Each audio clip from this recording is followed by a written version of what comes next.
ఇప్పుడు మనం చింతలపూడి నియోజకవర్గానికి సంబంధించి వైసీపీ అభ్యర్థి విజయరాజ్ గారి దగ్గర ఉన్నాము. ఈయనకి సీట్ వచ్చే ముందు చాలా ఈ నియోజకవర్గంలో గందరగోళం జరిగింది. అంటే ఆయనకి సీట్ ఇవ్వొద్దని సిట్టింగ్ ఎమ్మెల్యేగా ఉన్న అలీజాకే సీట్ ఇవ్వాలని చెప్పేసి చాలా గొడవలు జరిగిన తర్వాత ఈయనకి కన్ఫర్మ్ చేశారు.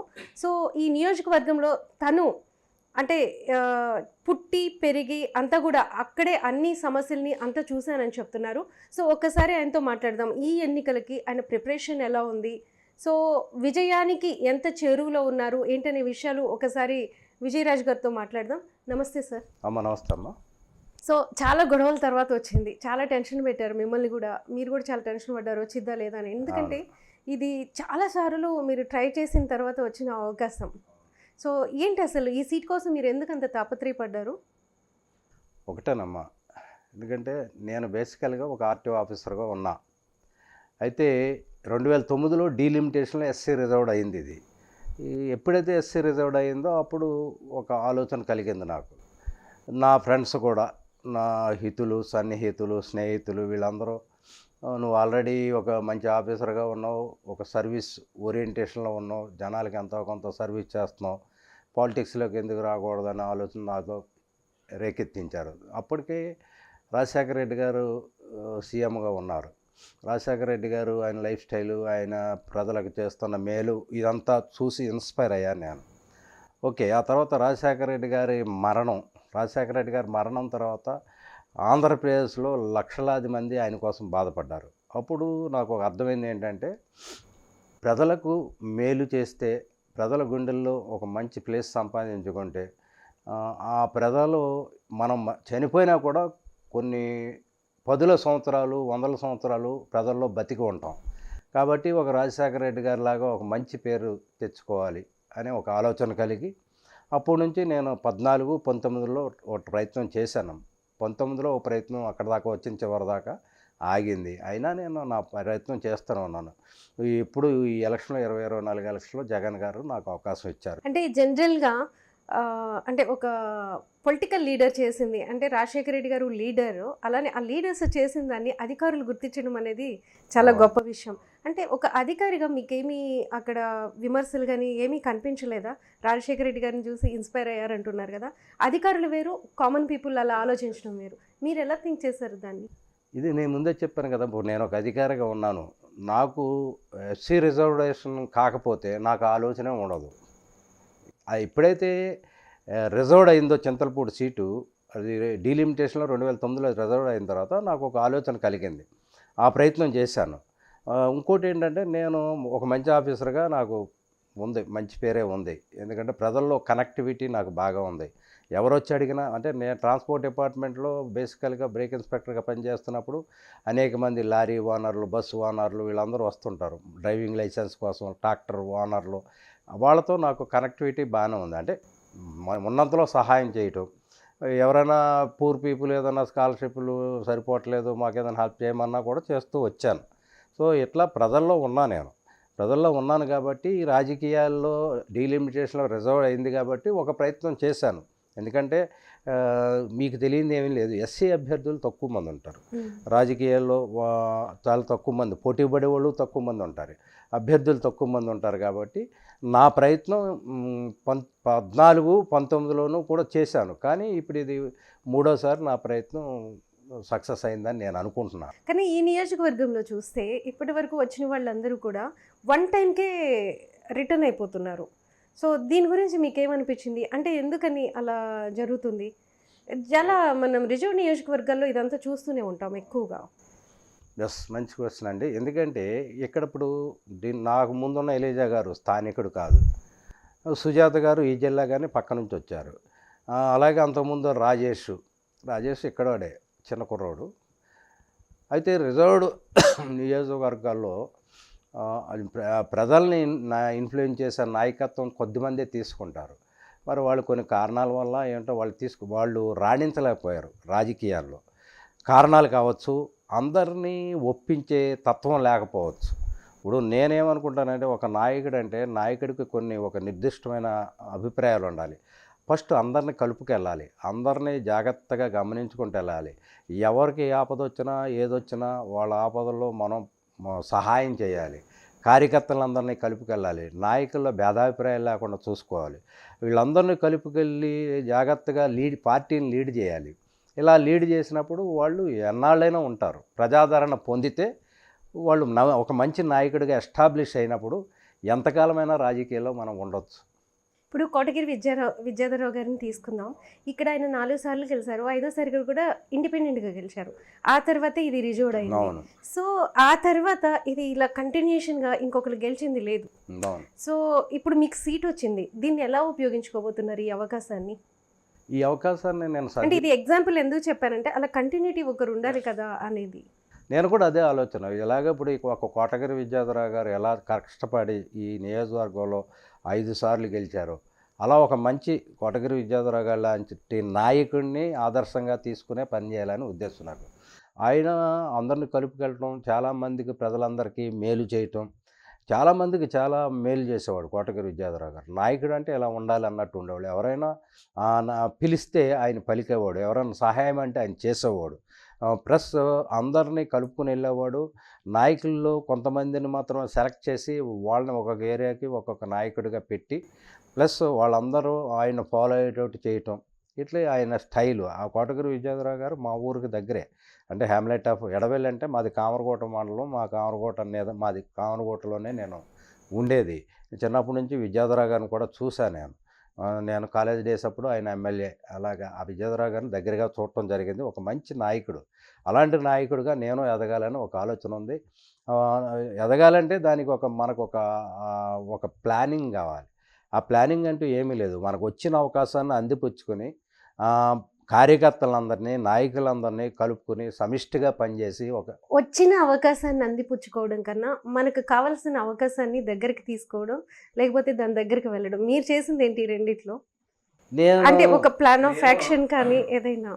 నేను మీకు చెప్పానంటే అవకాశం కోసం నేను ప్రయత్నించాను. 2014లో గట్టిగా ప్రయత్నం చేశాను, 19లోనూ గట్టిగా ప్రయత్నం చేశాను, ఇప్పుడు 2024లో నేను చేస్తూనే ఉన్నాను నా ప్రయత్నం.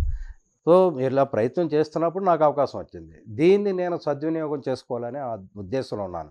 ఈ దేవుడి దయ వల్ల ఇప్పుడు పార్టీలో క్యాడర్ కానీ, పార్టీ పట్ల ప్రజల ఆదరణ కానీ చాలా బాగుంది. మేము ఇప్పుడు నియోజకవర్గంలో తిరుగుతున్నంత సేపు ప్రజలందరూ జగన్ గారికి జైజైలు పలుకుతున్నారు, నీరాజనాలు పలుకుతున్నారు. కాబట్టి మేము డెఫినెట్గా విజయం సాధిస్తామనే నమ్మకం ఉంది. విజయం సాధించినప్పుడు ఒక ఎమ్మెల్యే అయినప్పుడు తప్పకుండా ఈ నియోజకవర్గంలో అభివృద్ధి మీద దృష్టి పెట్టాలి. ఫస్ట్ అభివృద్ధి మీద దృష్టి పెట్టి కార్యకర్తలు, నాయకులు వాళ్ళని కలుపుకొని వాళ్ళకి ఏమేం పనులు కావాలో అవి చేస్తూ, ప్రజలందరికీ ఏమేం పనులు కావాలో అవన్నీ చేస్తే నాయకుడిగా, ఎమ్మెల్యేగా నేను ప్రజల దృష్టిలో ఒక మంచి నాయకుడిగా ఎప్పుడూ అలాగే ఉండిపోతాను. సిట్టింగ్ ఎమ్మెల్యేకి ఇవ్వకుండా మీకు ఇవ్వడానికి అంటే మీరు కష్టపడిన తత్వాన్ని గమనించారా, లేకపోతే మీరు నిస్వార్థంగా ఇక్కడ చేస్తున్నది చూసారా, లేకపోతే సిట్టింగ్ ఎమ్మెల్యే మీద ఉన్న వ్యతిరేకత మీకు సీట్ వచ్చేలా చేసిందా?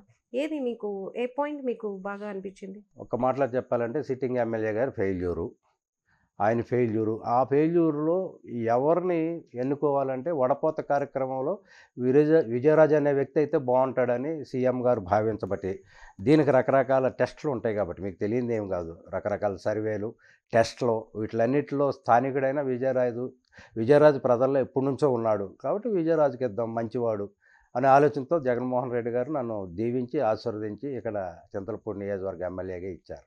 శ్రీధర్ గారి సపోర్ట్ ఎలా ఉంటుంది? యాక్చువల్గా ఆయన ఎంపీగా ఉన్నారు లాస్ట్ టైం, ఇప్పుడు సునీల్ వచ్చారు. సో ఆయన సపోర్ట్ ఎలా ఉంటుంది? అందులోనూ మీది వాళ్ళ ఫాదర్, వాళ్ళ ఫ్యామిలీ స్ట్రాంగ్గా ఉన్న నియోజకవర్గం కాబట్టి ఎలా ఉంది సపోర్ట్ మీకు? శ్రీధర్ గారి సపోర్ట్ చాలా బాగుందండి. శ్రీధర్ గారు కూడా నన్ను బలపరిచారు. ఎందుకంటే నేను స్థానికుడిని, మాది ఒకే ఏరియా, మాది కామరకోట, వారిది ఎడవెల్లు, అంటే దగ్గరే హ్యామ్లెట్ అనమాట. కాబట్టి శ్రీధర్ గారు ఫుల్ సపోర్ట్ ఉంది. ఆయన నన్ను బలపరిచారు. స్థానికుడు, విజయరాజు, పక్కా లోకల్ అనే ఒక నినాదం ఆయనే తీసుకొచ్చాడు. సో స్థానికుడిని కాబట్టి నా గురించి శ్రీధర్ గారికి కూడా తెలుసు. ఎందుకంటే నేను నెమ్మదేస్తుడిని, అందరిని కలుపుకెళ్ళేవాడిని అని అంటుంటారు ఆయనే.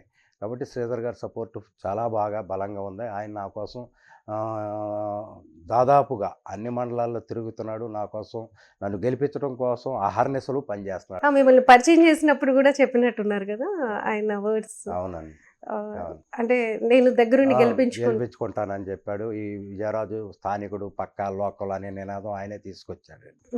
ఎందుకంటే గతంలో సుజాత గారు కానీ, లేకపోతే ఎలీజా గారు కానీ బయట నుంచి వ్యక్తులుగా వాళ్ళు ప్రజలు చూశారు.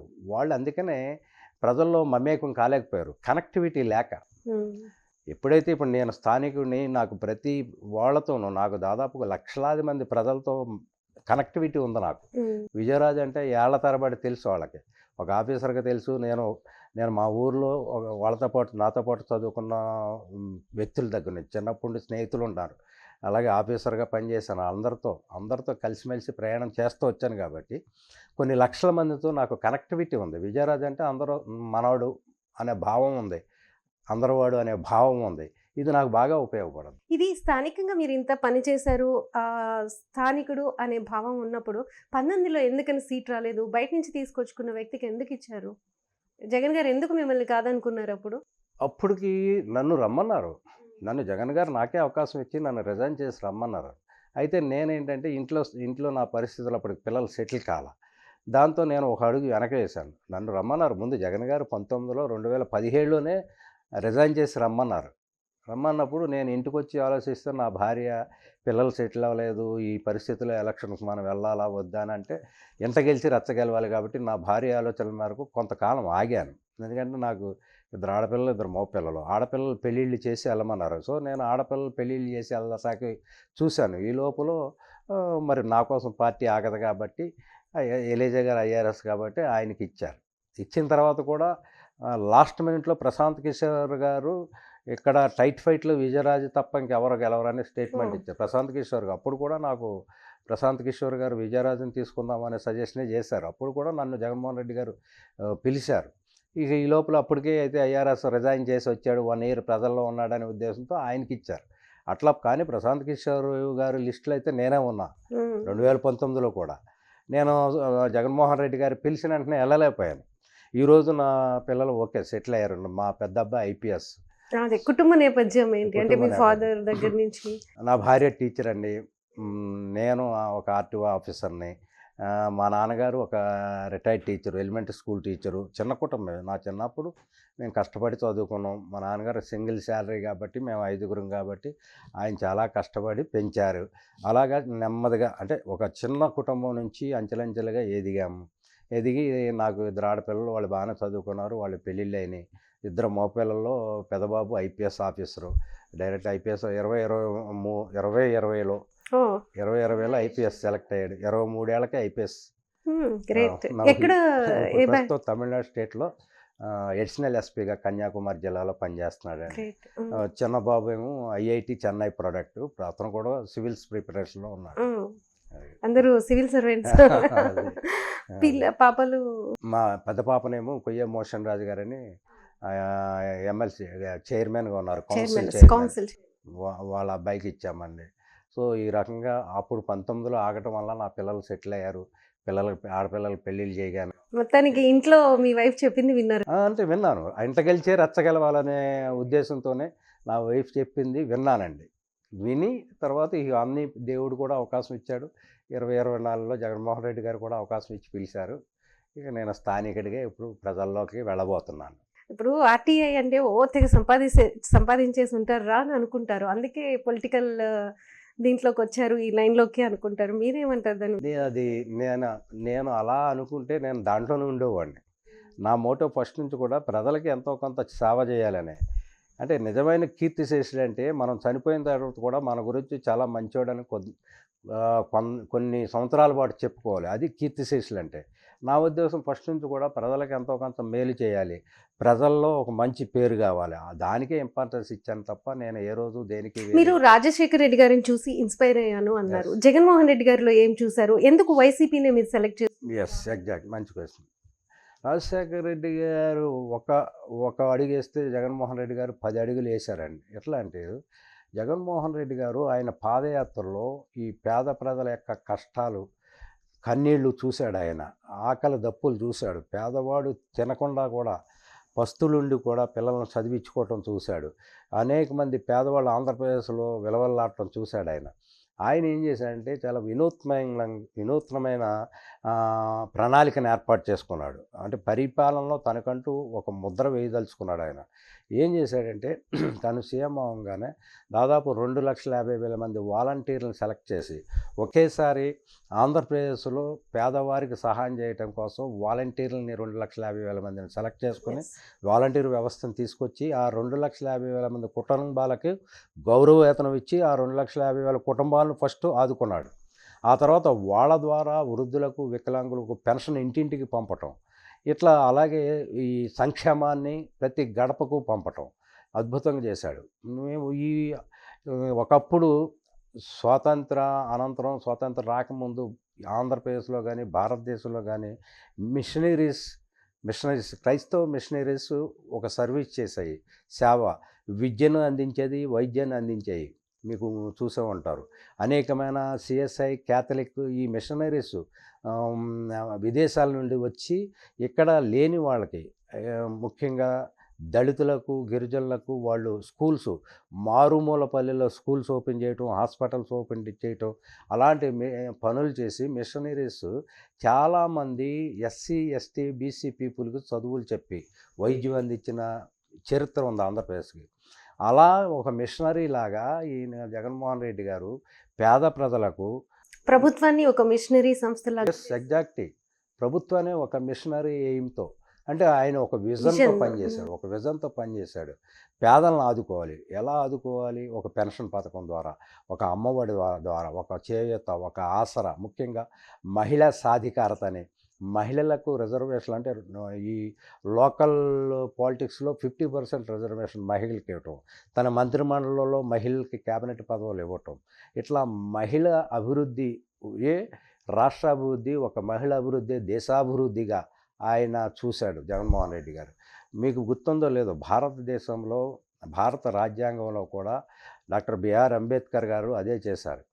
మహిళలకు పట్ల ఆయన ఎందుకు మహిళల పట్ల శ్రద్ధ తీసుకున్నారంటే భారతదేశ స్వాతంత్రానంతరం మహిళకు విద్య లేదు. ఆ రోజుల్లో మహిళలను బయటకు పంపించేవాళ్ళు కూడా కాదు. స్వేచ్ఛ కావాలి, స్త్రీకి స్వేచ్ఛ కావాలి, స్త్రీకి విద్య కావాలి, స్త్రీకి ఆస్తి హక్కు కావాలని డాక్టర్ బిఆర్ అంబేద్కర్ 1950లో భారత రాజ్యాంగం ద్వారా ఆయన అమలుపరిచాడు. దాన్ని ఎప్పుడు ఒక స్త్రీ అంటే ఒక కుటుంబంలో ఇద్దరు ఉంటారు, కుటుంబంలో ఆడ మగ ఇద్దరు ఉంటారు, ఇద్దరు సంపాదిస్తే ఆ కుటుంబం బాగుపడుద్ది. అలా కానీ ఆ రోజుల్లో భారతదేశ సంస్కృతి అలా లేదు.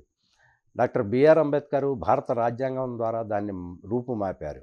తర్వాత మన జగన్మోహన్ రెడ్డి గారు ఏం చేశారంటే మహిళా సాధికారత పట్ల ఆయన సానుకూలంగా స్పందించి మహిళలను ఆదుకుంటే అది చేయూత కావచ్చు, ఆసరా కావచ్చు, అమ్మఒడి కావచ్చు, మహిళను ఆదుకోవడం ద్వారా మహిళ తన కాళ్ళ మీద తాను నిలబడటం ద్వారా రాష్ట్ర చరిత్రను మార్చొచ్చు అనేది జగన్మోహన్ రెడ్డి గారి నినాదంగా తీసుకుని మహిళలకు సపరేట్గా ఆయన ఆదరణ కలుగజేశాడు. Please subscribe Telugu politics.